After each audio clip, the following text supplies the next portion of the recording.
Well, hello, everybody. In today's Entrepreneur Roundtable, we are having a deep dive discussion to help business owners to generate more leads and more predictably.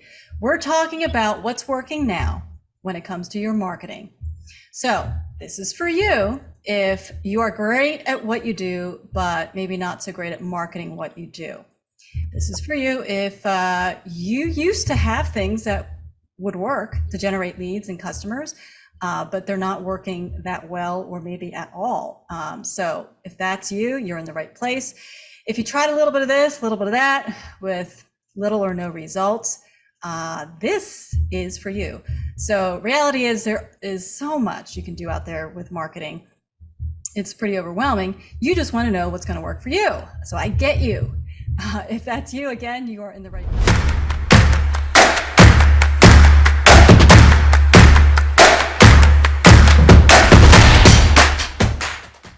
I have rallied several entrepreneurs whose area of expertise is marketing.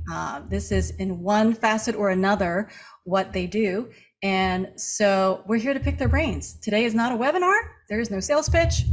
This is a discussion, a roundtable discussion, where we get to pick their brains. And we want you to leave with greater clarity on what's your next steps for marketing your business, more predictable flow of leads and helping you attract more clients. So I want to welcome Dr. Roy Strunin, Dr. Ryan Starzyk, and Dr. Andrea Adams Miller. So welcome. Thank you. Great to be here. Thank you. And just to tell the audience a little bit about each of you, we're going to talk about first.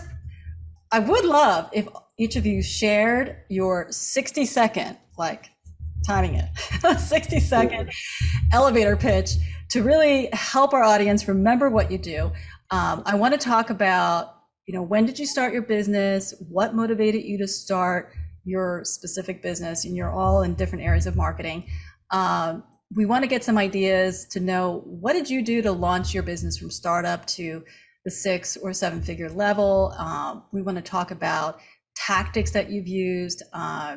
And we also want to talk about what's working for you to market your business and also what's not working. So we're going to talk about a whole lot of stuff. And so before you share your elevator pitch, let me just introduce each of our panel guests. Roy Strunin is the co-founder of Brand Up Strategy. And Brand Up Strategy is a full service marketing agency based in Tampa, Florida. He delivers transformative initiatives and business growth for life science and biotech companies.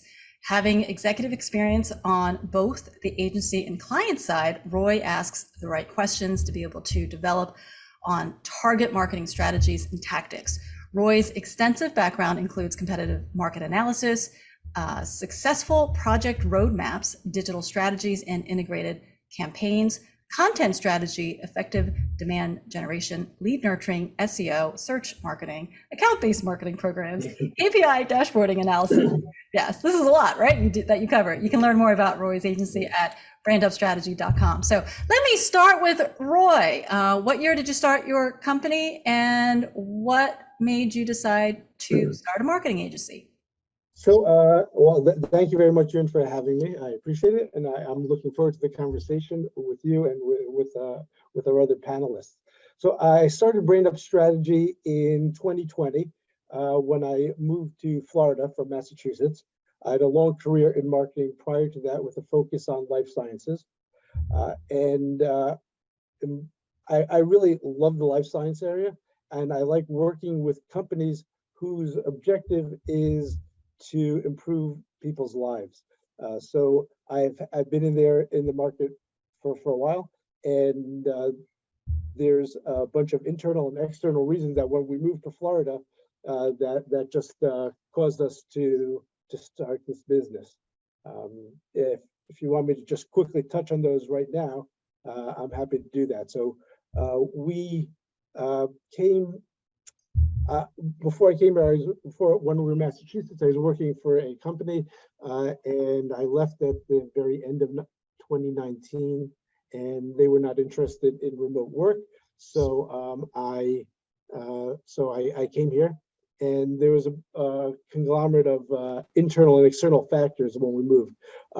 We moved for sort of a lifestyle decision, and when we came here, just 2 months after we moved, COVID hit, and that pretty much turned the entire work place upside down, even in Florida. And so I started doing some consulting, and I found I loved being an entrepreneur and I loved working with entrepreneurs. My wife and I work on the business together. We work out of our house. So the external factor was COVID, and the internal factor was that we just both like being entrepreneurs, and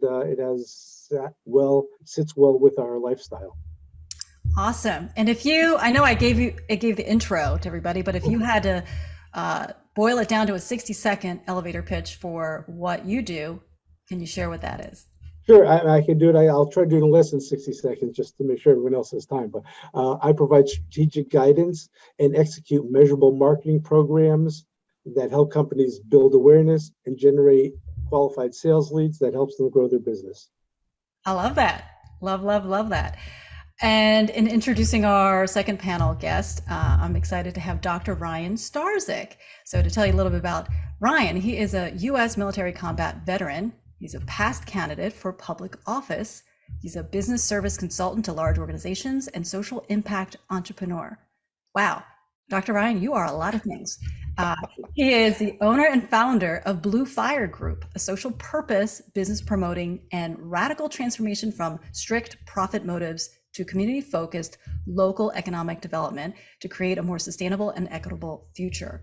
He currently serves as the global project manager for Inner Pride, an executive advisor at the world's best connectors, and the founder of Pride Nation, providing LGBTQIA plus news worldwide. Dr. Starzyk is a proud lifetime member of the LGBTQIA community, advocating for increased access to mental health services, banning conversion therapy, and racial equity. He has served on the board of directors for his local Phoenix Pride, awarding over $1 million in community grants and scholarships. And so I just wanted to welcome Dr. Ryan Starzyk. Can you share with our audience, what year did you start Blue Fire and what motivated you to do that? Well, thank you so much for that question, and I really appreciate it. I'm very honored to be here with all the panelists. So Blue Fire Group was really the creation of, after I lost the election, but I gained so much more from the experience. And it was on August the 3rd that I had officially lost. On August the 4th, I launched Blue Fire Group because I was like, okay, I got to do something. And the things that I gained from it is I realized that even as a first-time candidate who didn't know what he was doing from the beginning, I still managed to grasp 36% of the vote. I'm like, okay, well, why was I able to do that? And it's because of a couple of reasons. One, I know how to talk in front of people. Two, I know how to frame things in a way that tells a story. And so I decided to put those things together and say, okay, I can make a business out of this. I can make an experience for other people to share this opportunity. And the way I came up with Blue Fire Group, you're going to love this. My favorite color is blue. My friends tell me I'm a firecracker, and I love working in groups. So Blue Fire Group came out of that entire creation. And wow, you made that so easy. Right, exactly. And so that was where it started in 2020, right after I did not prevail in the election.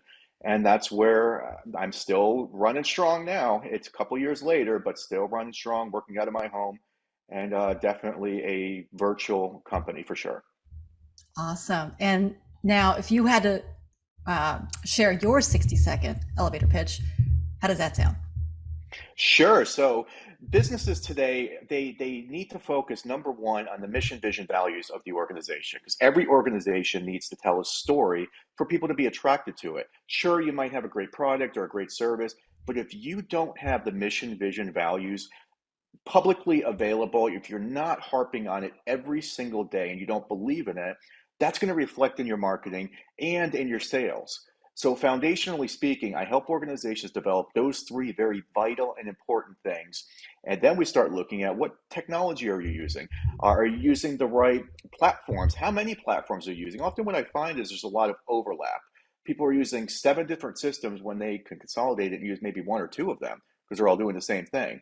And it's called silos. Silos in organizations can really hurt your business. So I come in, I try to bring all that together, provide them an assessment, make sure that the organization is working in uniform as opposed to these little tiny silos.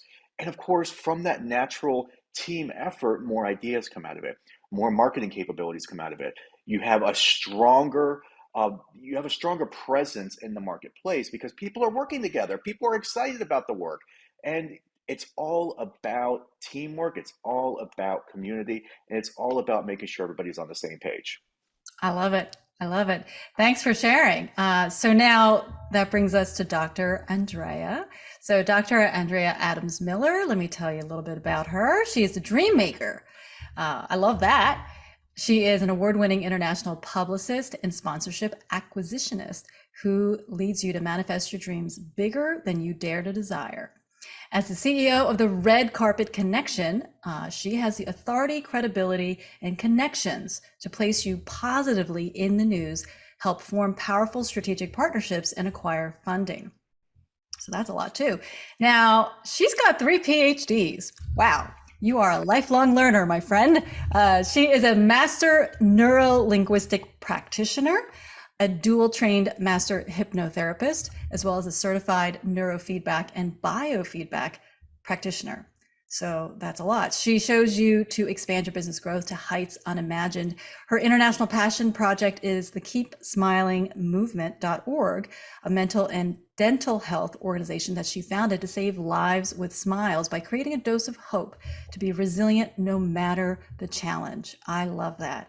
So welcome again, Dr. Andrea. And can you share with our audience, what year did you start your Red Carpet Connection business and what prompted you to go into PR? It was in the early, like 2000, or yeah, 2013. Boy, didn't that seem like a really long time ago all of a sudden, just to say that out of my mouth?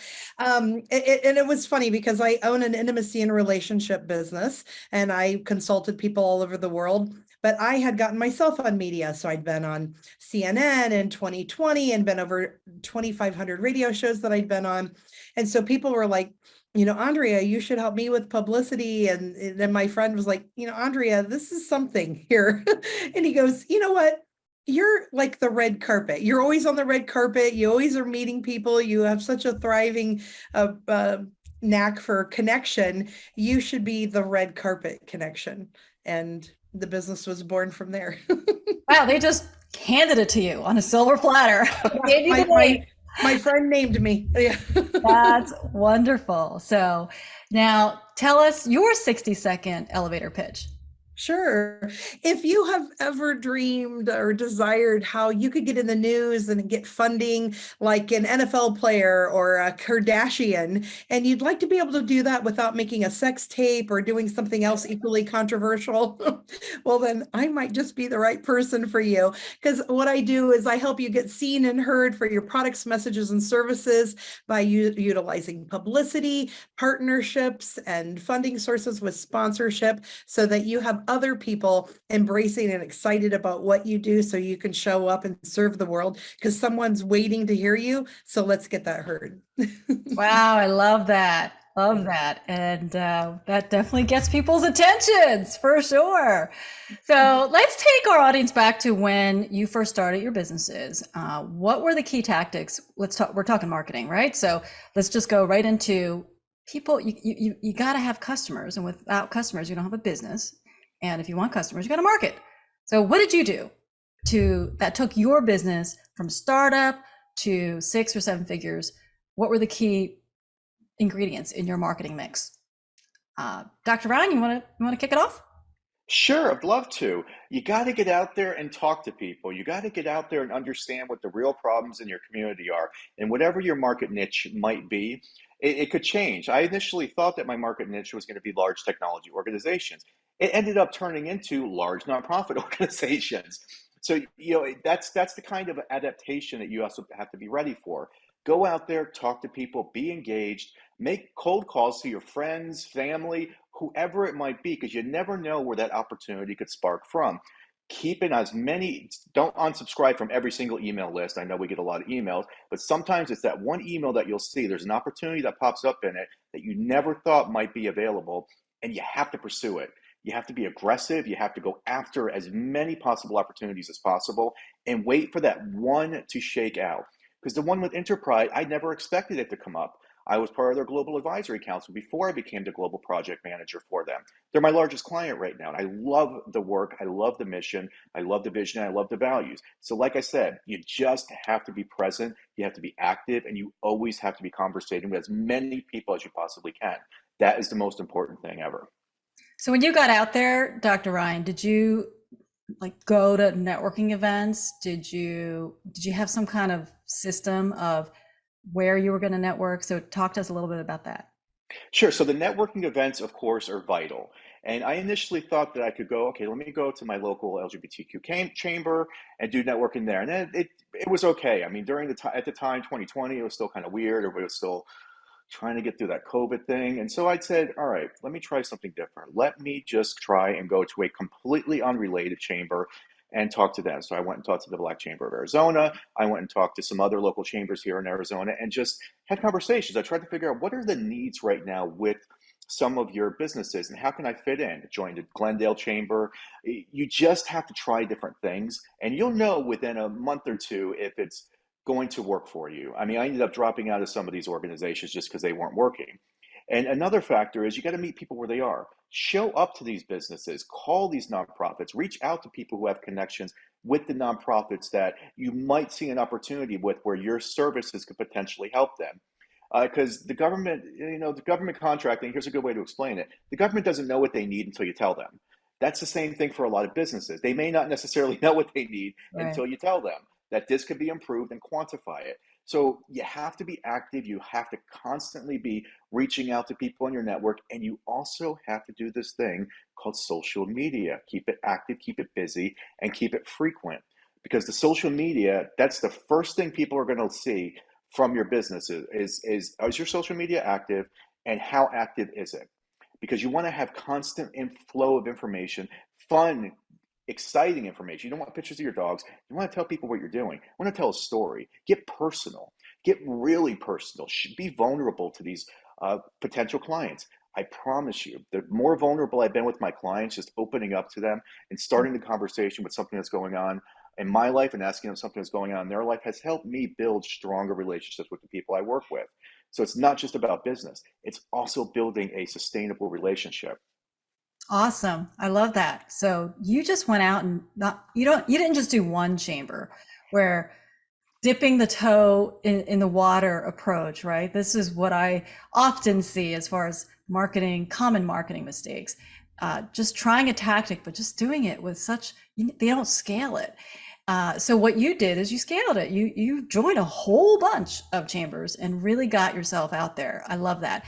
Roy, when you started Brand Up Strategy, what were the key marketing components that launched your marketing agency from startup to 6 and 7 figures in revenue? Well, I often think that, for a marketing agency, I don't do that much personal marketing, but it's actually, that's probably not the right way to say it, because when I started, I spent the first few months just on the phone with calling up people. I was in Florida, sitting out by the pool, and just started calling up people I knew from the industry and just networking, not looking for clients, but just networking. An important piece of marketing is understanding the IPD, the issues, pains, and drivers of your customers. I spoke to people who are both marketers doing the same thing as I, who might be seen as competitors, but I realized later that they are not. I spoke to people on the different areas of the corporate side, just understanding what is going on with them, what's happening there, and not asking for business, just hundreds of networking calls. And from that, I got my first client, who was someone that I'd known from a previous engagement. And since then, most of my new business has been through word of mouth. Having said that, I agree with Ryan that I put myself out there on social media. I'm not a Facebook person. I'm not a Twitter person, but I live my life on my virtual life. I live on LinkedIn, and given given that I have such a very narrow niche focus of my audience, I have built groups on medical device regulatory compliance. I have a group on startup pharma companies, and I have thousands of contacts who are in all sorts of areas, job roles within those industries. And that is something that I do, I continue to do. And for me, networking is the basis of business growth, because I'm not a salesperson. I don't go out there and I can't just sell people, but I can go out there and I can meet people. So I go to a lot of associations, so a lot of life science associations, and some I go, one, to learn the trends in the industry, but also for myself and for my clients. But I go there to network. I go there to meet people and learn more things. The more you learn about the industry, the more you have conversations. The more conversations you have, the more someone says, "Hey, maybe you can help me with that." And I say, "Let's talk." I love that. And what you just shared really goes to traditional, it's evergreen. The strategy was that you didn't just, spray and do the spray and pray kind of method. You started with people in your sphere of influence, people who already know you, they already trust you, they like you, they've had a relationship with you. And that might sound old school for maybe some of our audience members who are in their 30s and 40s, maybe. But reality is, it's the traditional approach. It's relationship business, relationship marketing. People don't do business with companies. People do business with people. It's a H to H industry, no matter what industry you're in. It's not B2B, it's not B2C. So I love how you shared the way you launched your marketing agency was on the foundation of starting with your sphere of influence. And that's a wise, smart strategy. Dr. Andrea, I feel like I know what you're going to say. Maybe you might say you started your PR agency doing PR for yourself, but I don't know. Let's hear what really happened.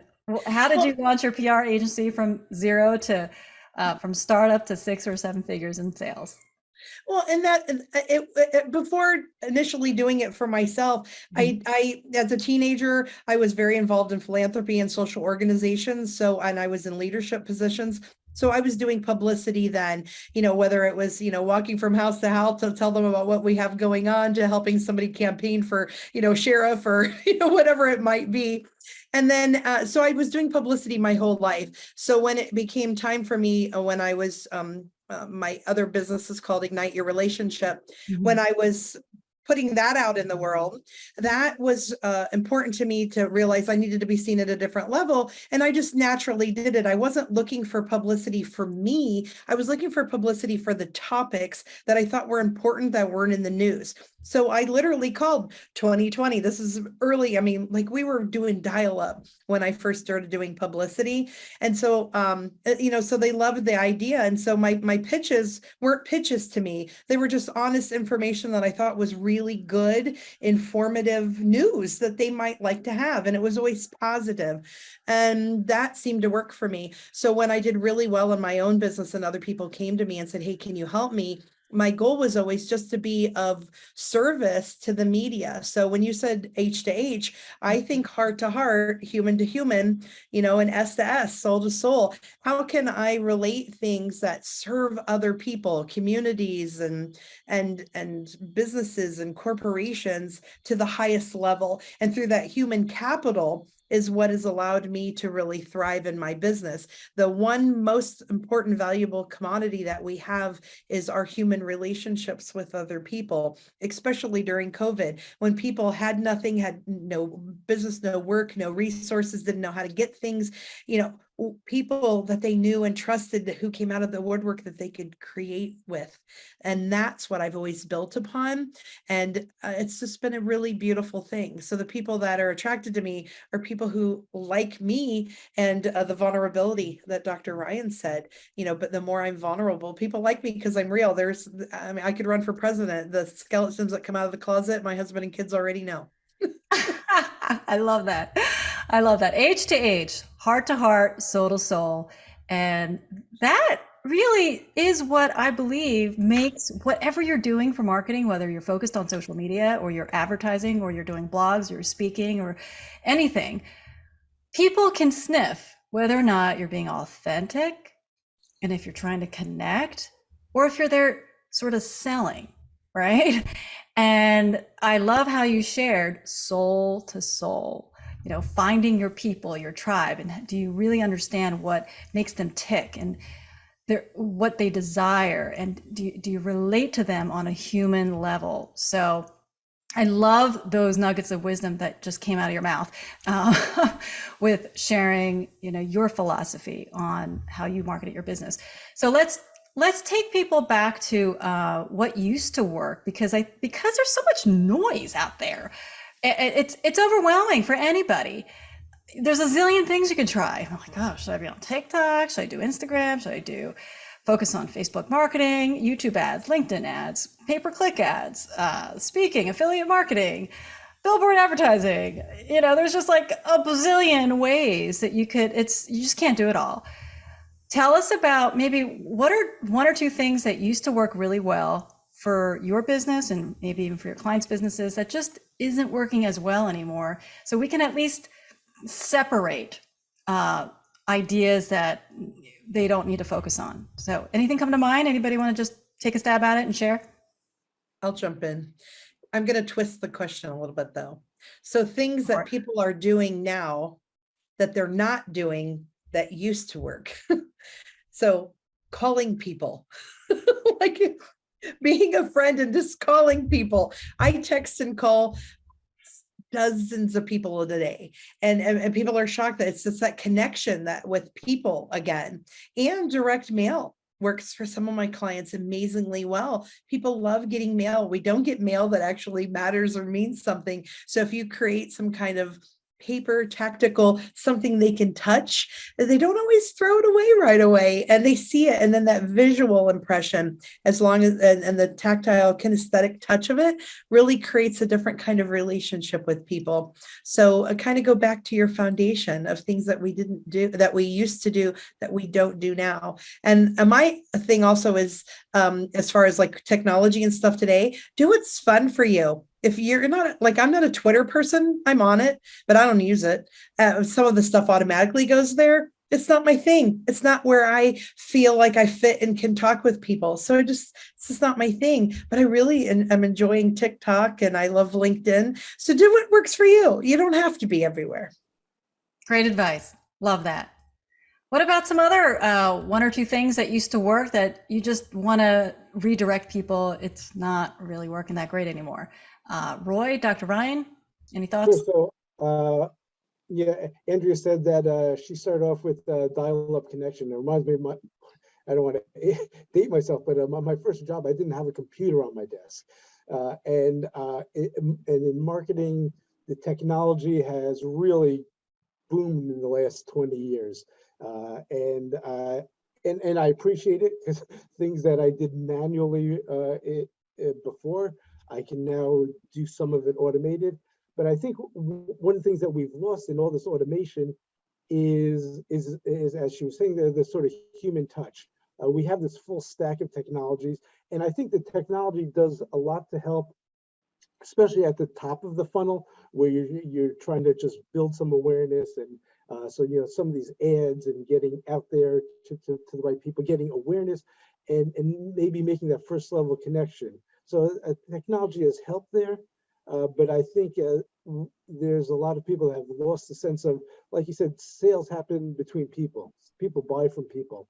And especially my clients who are selling expensive, long-term expert services, that you're never going to sell a huge engagement from someone clicking on something. You can make a connection, you can start a conversation, but in the end, there's no substitute for authentic one-on-one marketing and sales.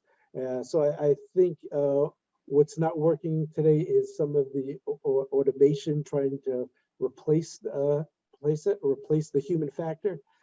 And I understand that during the years of COVID, a lot of my clients were sort of freaking out that I used to go to trade shows, I used to go to networking events, and I'm not meeting people. So the marketing automation and the technology did help to keep the business above water keep the lead generation above water during that period. But I cannot tell you how happy every one of my clients is right now to be able to go back to a trade show, to shake someone's hand, to walk up to someone at a conference and have a conversation. And I think in the long run, that's always what's going to work. For my clients, for myself, is taking a step back from automation, using automation where appropriate, but being a salesperson and an entrepreneur and a one-on-one human-to-human contact, like you said. That's awesome. You know what I love about being in a group? Oh, Dr. Ryan, you're going to share something? No, please finish your thought, and I'm going to go ahead and share something after. Yeah, what I love about being in a panel and having a roundtable discussion is that we don't always all have shared the same exact opinion, right? So but it's great to hear different opinions. And I agree with you, with Roy, when you're saying automation appropriately. And I definitely think it does need to be used appropriately, or it doesn't, or it comes off sounding like you don't want the person who got it to just clearly know it was an automated message, because it lacked the human-to-human factor. It lacked the depth of languaging, messaging, that it didn't really come from who you are as a person. It came from some copywriter who didn't quite get it, that it sounds too academic or too salesy or whatever it is, right? But I do love automation because I can't do all things at all times. And so whenever we can find great tools, I'm a big proponent of utilizing those tools for automation. But where we talk about automation, things that were one-to-many, I think that used to work better, things like webinars in the past, it used to work a lot better. So now you just have to work harder and work smarter in getting webinars to work. Like, to me, webinars was another automation platform where you just announced you're having a webinar and people signed up and they came. And now people are just webinar fatigued, so they're a little more careful as to what webinar they're signing up for, and there's just more work involved. The strategy is more complex than it used to be. So that, for me, is an example of what used to work but isn't working as well. You just have to work at it smarter. So webinars, and even like email blasts, used to be, even 5 years ago, you could just send out an email blast and you would get responses. And again, same thing, you just have to work at it smarter, harder, and differently to get that approach to work. But Dr. Ryan, what were we going to say? So thank you. I want to just say, first of all, I agree completely with Dr. Adams and Roy on what used to work and what works now. When it comes to let's start on social media first. Social media, you have all these free tools that you could use. I recommend signing up for as many of them as possible and using a post aggregator such as Buffer or Sprout Social, so that you constantly have something going out on all of them. That's your backup. That's so, because everybody digests information differently. Make sure you have a LinkedIn company page. Make sure you have a Facebook company page. Make sure that you have, and you don't even have to go participate or be active on them. Just have something constantly going out, because that helps build up your presence on Google SEO or Bing or whatever one that you might use. And what used to work? Newspapers used to work. They don't necessarily work as well anymore.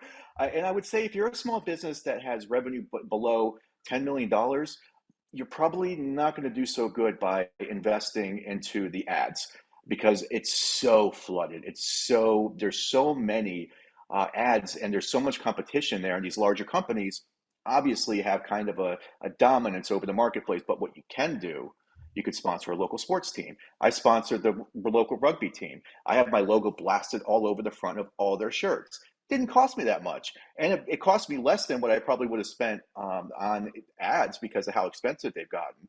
Yeah, you can also put things in the local guides that people read, like the Pride Guide. I have an entire page in the Pride Guide. That's a very niche area, and people do actually read it because it's part of a very niche community, and people like to read things that they can relate to. Sponsor a cultural event, show up and set up a booth. There's different ways that are that people don't think of. Everybody thinks digital. Yeah, that's important. That's why I'm saying have an active social media that constantly has something going out tell a story about your company, but also be out there in the community. That's another factor, and that's a transformation that we need to start looking at. Love that. Love, love, love that. So we segue into now, I'd like to hear what's working now in what's bringing in a steady, predictable flow of leads for your business and for the businesses that you help as far as your clients. So talk to us a little bit about what's the best thing that's working. Anybody want to start? Transparency. Be transparent. Be hardworking.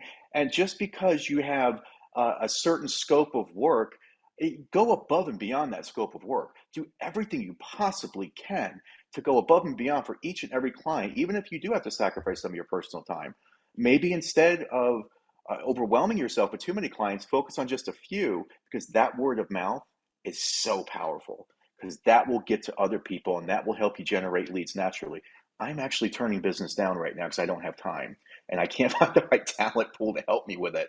So that's where I am. I'm getting a lot of leads just because I've worked extremely hard, relentlessly on the clients that I have done work for, and been very transparent, honest, and open with them about whether or not I'm going to meet a deadline, or whether or not I am going to get something specifically that they want or need that might change as we're going through the engagement. Honesty is the best policy when it comes to dealing with your clients, even if it hurts, even if you have to spend that extra time investing into and sacrificing some of your own personal time. That one thing right there, you'll build up a strong reputation, and the leads will come naturally. Good, strong, solid leads will come naturally from that. As a small business, larger businesses, if you're doing over $1 million a year or $1 million a month of revenue, that's going to be a different dynamic. I'm talking about less than $1 million a year right now. Gotcha. So when you say transparency, and I'm trying to be the audience of entrepreneurs who are trying to figure out how do I execute on transparency? So what do you mean by that? When you say what's working now in marketing, give me an example of how you were transparent in your marketing. So my transparency in my marketing is, somebody might come to me and say they want three things. They want a digital transformation for their organization. They want to improve their social media presence, and they want me to help them consolidate their systems. I'm not the technical expert. I can tell you if the systems are viable or if they're reasonable for your organization, but I'm not going to try and stretch my capabilities and say I can give you the API integrations and I can fix the current coding on your website. No, I'm very transparent up front in what I can actually do. And when they start asking me more and more questions, can you do this? Can you do that? I don't try to sell it or force sell it, because if I can't do it, if I can't do everything that they're asking for, you have to be upfront about it. You have to be Right. completely transparent with them. You don't want to get yourself into a situation where you're signing a contract for things that you don't even know how to do. So that's the transparency I'm talking about. Gotcha. That was a great clarification. So what I'm hearing is really you are telling people stay in your lane. Know your area of expertise. Do not give in to the temptation of trying to be all things to all people just because somebody's interested. And and be transparent, be open that that's not what you get into. I love it. So anybody else want to share what's working now? Mm-hmm. So regarding the word transparency, let me go along that and say like the authenticity of transparency. So for me, I'm doing that in a different way as well, where I used to mask anything that was negative happening in my life or just the reality of life. So where Dr. Ryan said, don't show your kitten or puppy. I don't think he means like all the time, although he may. I actually found that by showing the new kittens in my world and doing videos and talking to people about business or doing tips from the pool, they saw me in my real life, seeing me without makeup on, seeing me, I had a business partner flake on me and, talking transparently about how that hurt in a business and using that my own pain to be able to share about how do you handle when you have I call it business infidelity, when you're somebody in your business has now gone a different direction. How do you handle that? And how do you cope with that? Because we all have challenges in our business. And so by being real about that, it was amazing. People actually came to me and wanted to hire me based on the fact that they saw me cry. And so I'm like, well, good, because I actually cry all the time. Oh, that's yeah. Yeah, Yeah. just to clarify real quick though, you're absolutely right. I'm just saying, don't only let that be the only thing that you're showing. Make sure that That's you're what I mixing it think. up with your services. Because when I ran for office, I was fully transparent. I just like, whenever people said their skeletons in the closet, I dumped them all out and I said, here they are. Go ahead and use them against me, but this is who I am. I had a lot of respect for that. So you're right, and I fully agree with your point on that one.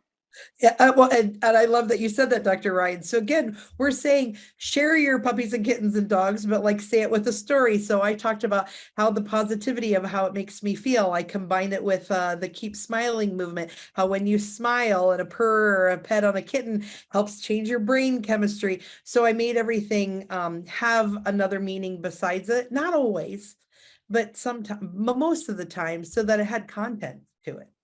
And it's funny when you share that, the thing that comes to mind is I can just hear a lot of my business owner clients that I work with saying something like, oh, great, well, you're good at doing that. I can't come up with those ideas. And I don't even know where to start. I don't want to be spending half my day posting on social media. So what do you say to that? What can you offer them? Well, everyone is a real person. They may not, they may see someone else like Andrew is doing it much better than them, or Ryan that's doing better than them. But everyone is a real person, and everyone should learn, especially people who are entrepreneurs, who are starting their business, who are reaching out to the market. They are real people, and they need to express themselves as real people. Of course, no one wants to buy a faulty product, but they want to buy the right product from the right person. And everyone has that ability within them. And sometimes it's the coaching and the mentoring that guides them along that path to show I have a client in life science, how did he get into it? And so he tells a story of how he got into it, and that has an impact on people. He might not have thought that was important. He might not have thought it was a story beforehand, but it is, and it resonates with the people who he's talking to. And I think all of us have that in us. We just need to have someone who can help us pull it out. Exactly. I was just going to say that, Roy. Thank you for saying that. If you're having if you don't want to spend all day on social media, hire somebody, like me, because I can help you manage that. You don't need to be all things at all times. Sometimes you do need some help and support, and it's good to bring outside voices in and outside consultants in to help you manage those things. Yes, absolutely. May I say that, step on that as well? Go for it. So Dr. Ryan, I love that he jumped in and said, hey, me, because that's part of this. Like all of us here, we're here because we like to help other people get their messages and stories out. And so each one of us has our own unique ability, and there's enough people in the world for all of us. So I loved what you said early on, Roy. You went to your peers and talked to them who might actually be doing almost the same thing or an overlap.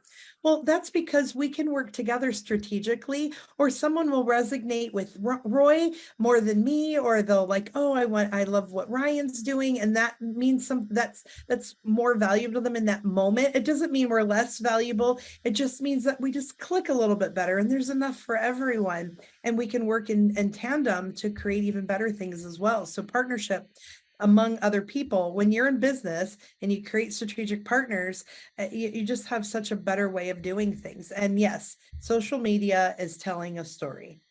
That's what it is. If I just follow up on that, because last week I had a coffee with someone who I've met. She has a small marketing agency doing more or less the same thing that I do.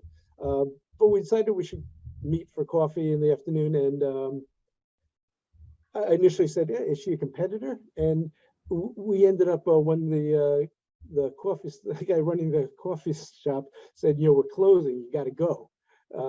We've been talking for hours, what I thought would be a half-hour conversation, but we ended up talking for hours because yes, we do have similar businesses, but I learned so much from those few hours sitting with her, and she got a lot, and I found there's things that she can do, because I can't do everything. Like you read off that whole list, like, yes, I can help someone with their SEO at some level, but at some point I need an expert to do that. I could tell something about people's web pages and how to help them, but I'm not going to code a web page. Not if you want to look nice, at least. So yeah, there are so many pieces to marketing.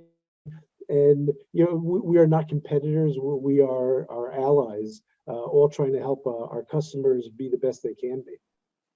Yeah, so either you're going to learn how to get better at marketing and do some of the marketing yourself, or a lot of it yourself, or you're going to hire somebody in-house to do it for you, like an assistant, or you're going to outsource it to a freelancer or an agency who they do this day in and day out, just like you would hire an electrician, because you don't know how to wire your light. So you'd hire an electrician.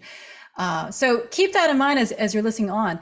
Now, I'm also curious to get your take on your philosophies around marketing. So what are your thoughts on things like sales funnels, lead magnets, your customer journey? Talk to us about how you would help somebody even have a framework of their marketing plan. If I can start off, my clients are very business to business oriented.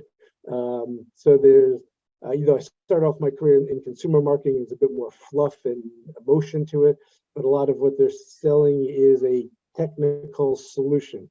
So I always start off by saying marketing is getting the right message to the right person at the right time, and then engaging with that person. So yeah, a lot of it is going to these companies.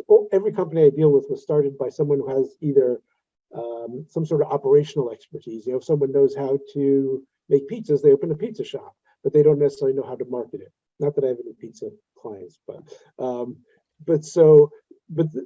what they're missing is some of that foundational marketing concept of what is the right message. And there's an adage in marketing that I use all the time that I talk to my clients. I say, don't tell me about your grass seed, tell me about my lawn. So the people have to understand not what it is. Yeah, I've done this, my software does this and this. You have to understand what is the issues, pains, and drivers of the customer, and how people don't buy something because they like you. They buy something because they need a business solution. So what is their challenge? How can you help them overcome the challenge? And so a lot of the starting point is getting down to basics, understanding who the market is, when they're in the decision process, and what is the right message to get out to them. That's huge. And that is huge. And there's one more aspect to it. So I helped this organization that was opening up a restaurant, and they thought the name of the restaurant was going to be what was going to attract the most people from the local community. Come to find out, people associated the name of the restaurant with a gym more than they did with an actual restaurant, because we did some research. We did a survey. We reached out. We did similar types of populations in 4 different cities that they were trying to reach to see, okay, does this resonate with you? Business research is essential. Invest into it. It's going to help you. You need to know what your potential clients are thinking before you can build your marketing plan. Absolutely. That is huge, because it doesn't matter what tactic you're using. A lot of times when I'm working with clients, they want to know, all right, well, why isn't my marketing working? Or if we talk about, do you have the basics? Do you have a website? Oh, yes, I have a website. Do you have a LinkedIn profile? Yes, I have a LinkedIn profile. Do you have videos? Yes, I have videos. But then why isn't it working? And the reason why is to what you both just shared. It's, well, your messaging isn't real clear. We don't understand who you help. What do you do? We don't understand if the message of understanding your audience's drivers to what you shared. And so that's a big piece of your marketing is having clear, compelling messaging. So no matter where you put it, whether you decide to put it on TikTok, LinkedIn, YouTube, Facebook, website, SEO, blogs, webinars, advertising, direct mail, if the messaging isn't clear and compelling and it grabs their attention because they know the pain, they feel the pain, and you're articulating the desires that they're looking for, then that's a big reason why it doesn't work. So, Dr. Andrea, what are your thoughts? Well, there's a song off the Charlie Brown, my new philosophy. I have the tune wrong, but I have a new philosophy to this. Is I often tell my clients, which they're shocked to hear me say, and I'm like, you actually don't need a website. It would be nice for you to have one, but it's more about Are you being the kind of person, are you showing up in business as somebody who has something and they want to be around and want to be served by? So if you're exuding and showing up in the world, we've already talked about showing up multiple times, and showing up so that people see you and hear you and know that you are in congruence with your business and with who you are, then they will want to work with you, even if they don't know what you do. So I want you to do all those other things. I actually really like to engage play and fun. So we have fun and we deep dive, so I call it digging for gold. We dug for gold for Austin Haynes, one of my clients, the other day. And I found out when he was a 19-year-old kid who couldn't get a job, he went to this to get a used car salesman job, thinking anybody could go do it. There were 80 people up for the job, and they turned him away and told him, hey, you're not even dressed right for this. You're like never going to get this job, but I like you, kid, so come back tomorrow. And he ended up coming back tomorrow in a suit, and he got the job. And so I heard that, and because he was telling me about how he felt and how that meant to him, I said, wow, how does the idea of telling people a story of, what do Will Smith, Austin Haynes, and the pursuit of happiness have in common for the pure presence, that's what his television show is. And he was like, oh my gosh, I love it. So we asked some of his clients what they thought of it, and they were like, oh my gosh, I didn't know that. I never even thought about, like it just made him come alive. And again, we're just taking Austin, who he really is, telling a story about it and allowing him to show up in such a way that people want to engage with him. And then you do all the other things. You have the funnel, you make it easy, you give them clear instructions, you show up, you give of service, you ridiculously overserve with other things just because you can. It's so much more of a better world. I love that. I love that. Thank you for sharing. Now, when we talked about the sales funnel, big part of the sales funnel is having a free offer. I'm just curious, do you have a free offer that you can share as an example? Of course we all do, right? Yes, definitely. So share away. What would be a free offer that you could share to help people at least just get introduced? 30 minutes of free consulting. Awesome. You offer a 30-minute free consult. Roy, what's your free offer? There's a lot of companies or people that I've worked with before in the industry, and often through the networking calls, I find out what are challenges, and so some free advice to give them a direction, because most of them are not marketing people; they are technical or operations people. So I give them some ideas, some directions, and it just takes a little bit of my time and maybe some thought and writing out some stuff for them. But in the end, that demonstrates my value to them and my expertise. And sometimes it turns into business, and sometimes it just continues the friendship. So either way, I feel rewarded. Great. So you offer a free consult as well, free ideas session you're delivering. So I love that. Dr. Andrea, what's your free offer? It's a 7-day publicity challenge. So it's a series that literally I give away the farm, and I live on a farm, so I can say that, where it takes you through the guidelines of everything I do with my clients that you can start to do for yourself and see if, like, gosh, I'm beginning and I don't really know, because sometimes people are afraid to come to us because they don't know what they don't know. This gives you a chance to have an idea of what I do and what we're doing in the world. And then if you want someone to help you, or you want a deeper dive, or you just get to the point where like, I need to be concentrating in my business and hire somebody else to do that, this takes you through that. And it's just a really beautiful way to get people started, because I don't ever want anybody to be held back due to fear. So that's why we do a lot of limiting belief removal as well. Awesome.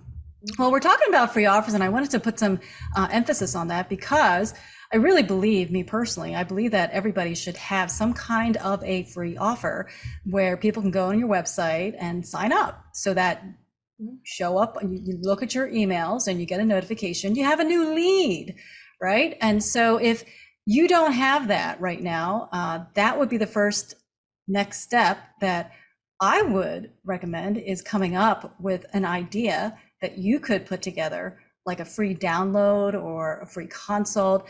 On my website, I have a free marketing foundations checklist but I also offer a free hiring checklist for SMBs. So lots of people that I work with, yeah, they want to scale their business, but they just need to hire 2 more people, 5 more people, 10 more people. And that's what's the constraint, what's getting in the way of the growth. So that gives them something to download to just, go through and say, all right, is this, where am I at on this checklist? A good friend of mine is a business attorney. He offers a free, start your business, very comprehensive. It's like this 100-point checklist of everything you should do before you start your business. And I love it because it's legal oriented. It's getting all the admin, bookkeeping, HR stuff. So he's got your back. And so that's another example of having a free download. And I find we opened the conversation with networking, and I always found having that free download can help you 10x your networking, because instead of asking, and I think it's a big ask to say, be at a networking event and say, hey, by the way, can you refer a client to me? But a much easier ask is to say, look, I've got this really great resource, or maybe it's a free consult.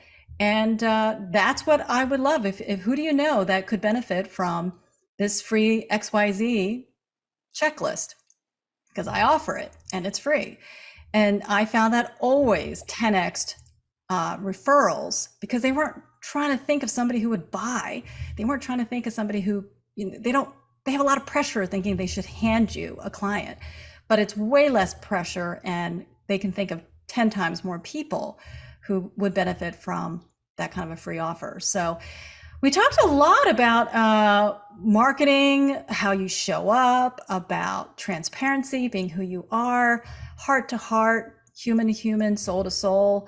We talked about just being authentic, getting out there, traditional, working with people that you know, as far as networking and social media. I mean, we talked about a lot of topics within marketing. So just to wrap it up, if you had to just close with one piece of advice when it comes to helping business owners generate more leads more predictably with their marketing, if you had one advice, what would that be? I'll start. Show up. Tell people your full name. Start using their names, and don't wait to give them your information. Get their information. The second I meet people, I take a selfie with them and I text them right in the moment. And then I follow up with them. And when I follow up with them, it's about them. It's not about me. It's not about what I have, what I'm selling. It's I actually know who they are and care who they are. And from that, I build the kind of relationships that I want to do business with, that want to do business with me. Awesome. I love that, Dr. Andrea. Dr. Ryan, do you have one last piece of advice for business owners on how to market? Love what you do, what you're selling, and think about it, talk about it, and believe in it day in and day out, because you have to love what you're doing, love what you're selling for it to come across to other people and for them to want to buy it. So just make sure that the product or service that you're offering is something that you believe in, because that's how it conveys better to the people who want to buy it. Awesome. Love, love, love it. Roy. So it reminds me of one of the best salespeople I've ever had the opportunity to work with. We were at a trade show and we were sitting around having drinks, and we met some people from what would be a huge potential client for us. And she spoke to them for a half hour, didn't tell them what we did, what we could do for her. She just asked about what they were doing and let them talk about their business, let them talk about their challenges. People love to communicate about themselves and about their issues. And afterwards, she didn't even say, like, I can fix that for you. She just said, let me give you a call next week and we can continue the conversation. And I think that I try to get my clients, you're always selling, everyone sells, but you don't have to be salesy. Just listen to people. What's their issues? And then, because if you don't have solutions to match their challenges, then shake hands, send them a box of candy, and you're off on your way. But the first thing is to really listen to the customer, see what the customer needs. I love it. Listen to the customer, love what you do, be authentic. My final word of advice for our audience of business owners on marketing and what's trying to get your marketing work now really would be to start with a marketing audit. Find a firm that you trust that you can ask for a marketing audit, and that would be just taking a look at what have you been doing, for them to be able to take a look at what is working, what are some opportunities that you can leverage on a bigger scale. So getting in a marketing audit would be a great first step. All right, so I want to thank each of you, Dr. Ryan, Dr. Andrea, Roy Strunin. Thank you so much for sharing your wisdom around marketing, what's working now to help our audience. And I just want to invite everybody to share your comments about what you took away from today's roundtable discussion. I'd love also to have you share what's your biggest marketing challenge. And let's get some input. We'll all corral around you to share our comments back to help you move the needle further so you can get predictable leads in your business. So I'm Yun Cannon, and thanks again for joining us, everybody. Talk to you next time.